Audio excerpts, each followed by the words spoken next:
Hello, apparently I am live. Hi, everybody. If you're here for the live stream, sorry I'm a bit late. I got lost in the realm of fairy because I'm reading today from the Fairies Oracle deck. That's the cool background. Fairies Oracle deck by Brian Froud. Check out some of the images. Most people know Brian Froud's work, especially if you're in my generation, because what's that, David? Oh, the Labyrinth, they were puppets based on his work. He was just a big part of it's still getting called a big part of what defined Fae to my generation. So yeah, you will recognize these images. So he did an oracle deck with someone named Jessica Macbeth. They're really cool. I just had a quick read in the beginning of the book, and it was like he decided he wanted to make an oracle deck quite a while ago, and took a really long time to create the first card. So then he was like, oh, maybe I just need to explore the realm of fairy, and then characters will sort of make themselves known out of it. So 10-year-long process, and we have these beautiful cards. I haven't played with them for a really long time. Actually, out of this process came the book that I think I got for the kids called Good Fairy, Bad Fairy. A lot of people might know that one. Anyway, I just think he's a really great, not just a really great artist, but the way he talks about fairy, there's that, you can tell he's an animist, which I identify as well. So it's a language that I really understand and that speaks to me deeply. But he also there's this bold acceptance that there is fairy. There is a land, there is a realm, or a land where other beings exist, a land that, encompasses all of the things that are like mysterious little tales that we've heard throughout our lives, or that, just one second. So I'm just streaming at the moment. Interruptions. So yeah, it's the way he communicates about that realm in this really steadfast way that just makes the world a more magical place. And to me, it doesn't matter whether he's right or wrong. It's just that he opens up this childlike part of myself where anything is possible, and that perhaps my perception of the world is limited, my senses are limited. There is more than I can see or hear or feel or taste or smell. There's more out there, and there's a sense of hope with that, and magic and mystery, which I really like. And Brian Froud, no matter what I read of his, I believe his wife does a lot of his writing too, but what I read from them is always just taking me back to that childlike wonder and admiration of the world and what it could potentially hold. So given that, let's do some shuffling. Oh, the tea. Today, going for your basic, simple chamomile tea, mostly because I have some tea bags left over from when I had the sty in my eye. So I like to use the tea bag. I know it's a bit lazy, but I like to use the tea bags as a compress when I have an eye sty. So I had a couple of bags left over, but also Jessie was telling me that their chamomile's high in magnesium, or it has magnesium in it, which when I looked into, she's absolutely right. And I have really sore muscles because I did a gym workout yesterday and then did some gardening. So today I just feel really tight, especially around my arms and shoulders. So here's chamomile. Also, it's really good for digestion, and I'm feeling a little bit of digestive disruption. So here's two simple and effective herbs.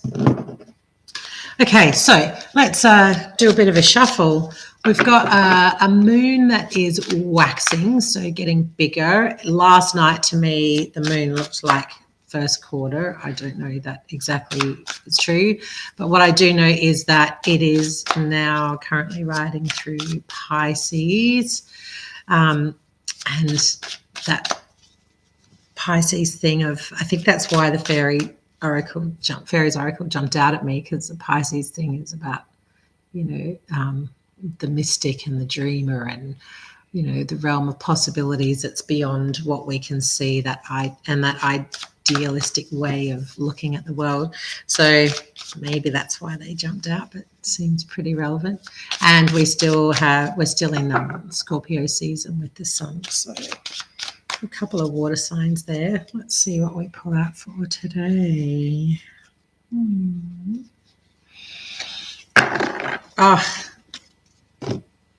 The green man. Now, I'm sure there's the book actually that comes with this tarot deck is really just a really great read. There's a lot of stuff in here that's pretty cool. But I'm not going to go into what I haven't read what this means in the book for a long time. So I'm just going to go with what I feel and what is coming up for me right now. And the green man, okay, so when I was reading The Wheel of Time, I love the depiction in the first book of the green man. I think that's what he's called. I could be wrong. But the character that is the green man in The Wheel of Time, that hangs on the edge of the desert that they go to see at the end of the first book. I love the sense of timelessness that the author of that book, Robert Jordan, portrays of the green man in that book. Really love that idea of this ancient being that has so much capability of creating, manifesting, crafting a world that they want to see, that they want to be in, that they just feel in the moment like creating. But they also have the understanding of time, like forever time, backwards, forwards, sideways, whatever. And then like how there's that thing of like, you can almost, if you've got the ability to do anything and are unlimited by time, what do you do? Do you know what I mean? Like how do you narrow down limitless possibility?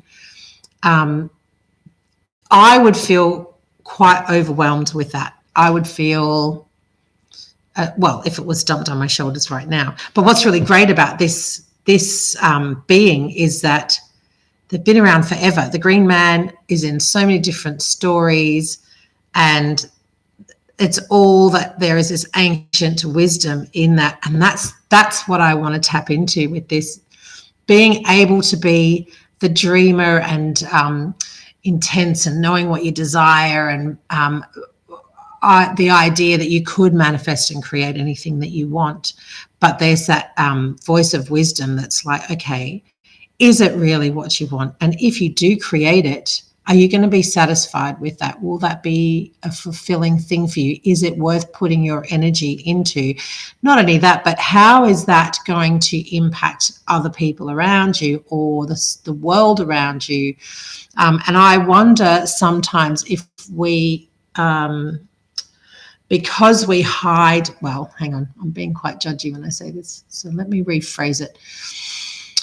There has come to be a tendency to keep our elders out of the realm of like normal society. They tend to be hidden away. And I wonder if the lack of exposure to elders other human elders and what they have to offer has maybe created a disconnect with ideas like the green man or the symbolism of the green man, that thing of like, there is a wiser voice, and our ability to tap into our own inner wisdom, because we don't have a reverence for it or a respect for it or a model for it as strongly in our society. And the beings that we are asked to look to, that take leadership and make choices, so that, or that play the role of like the authority, so we can just like happily go along and be who we want to be.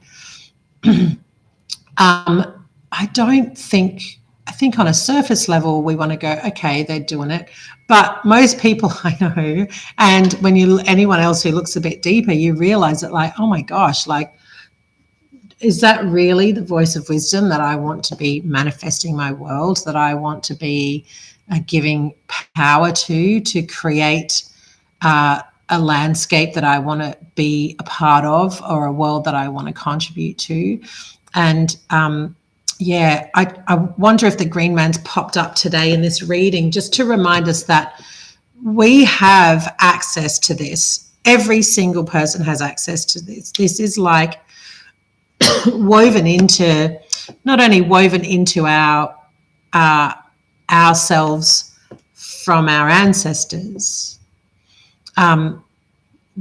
There are people within our community that we can connect with to gain access to our own green man, but also to gain access to other times, by communicating with people who are much older than us or younger than us, just different generational wisdom we can gain quite easily. We have a lot of access to that. And not only other people, but like cultures and traditions. We have, like, the internet has given us access to so much. I just feel like we are able to build on our own sense of being able to access the wisdom of time and possibility. And we should, this card is reminding us that we actually should stop and go, okay, instead of going, okay, this is how the world is, so how am I going to cope with that? Actually going, okay, this is how the world is. How would I like it to be? Get your like Piscean dreamer hat going on. How would I like it to be? And then, is there room between how it is and how I want it to be for me to manifest, for me to create, for me to intervene and make some changes, not only necessarily for yourself, but also for the world around you, the people in your life, the nature that you identify with, the other animals that come into your environment, all of that stuff. Like I feel like this card's popped up just to remind us that we actually need to take a lot more responsibility for acting wisely, accessing our wisdom and acting accordingly. So there we go. The green man. Thank you. Here's to chamomile tea.